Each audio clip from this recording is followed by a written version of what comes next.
खुद सपुर्दगी का यह आलम होवे कि अपनी जात तो इनकार किया जाए और महबूब की जात को मन लिया जाए, तो फिर बंदा जोगी हो जाता है, विसर जाता है, सारी दुनिया को भुल जाता है। और पिछे जे अगर कुछ बचता है तो वह इको नाम बचता है, तो वह है जोगी का नाम।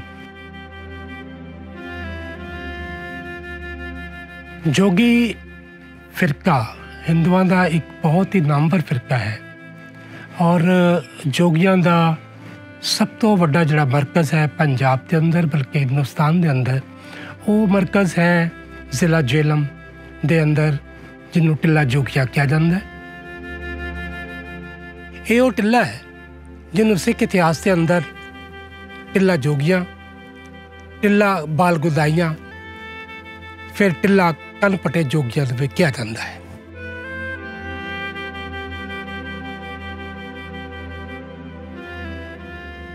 साहब श्री गुरु नानक देव जी भाई मरदाना जी के नाल इत्थे आए और उन्होंने आके इस टिब्बे के उत्ते चरण पाने तो बाद इन्हां जोगियां नूं एक ओंकार का दर्श दिता कि ये सृष्टि सारी एक ही परमात्मा की बनाई हुई है।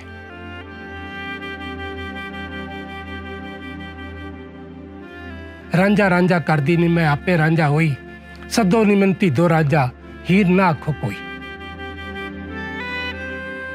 जदों हीर खेड़े विआह के लै गए तो हुण रांझे वास्ते कोई होर रस्सा नहीं सी अपने महबूब नूं पा सकता।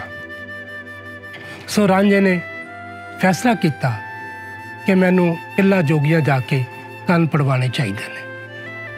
सो बालनाथ के कोल आया, बालनाथ के कोलों उन्हें जोग लई और जोग लैके अपने महबूब की तलाश च निकल पिया।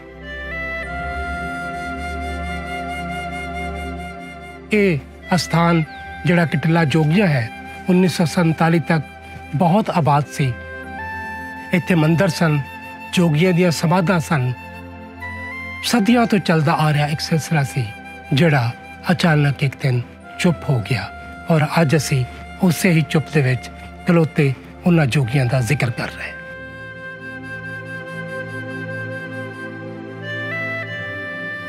नी मैं जाना जोगी दे नाल, कन्नी मुंदरा पाके मत्थे तिलक सजा के, नी मैं जाना जोगी दे नाल, नी मैं जाना जोगी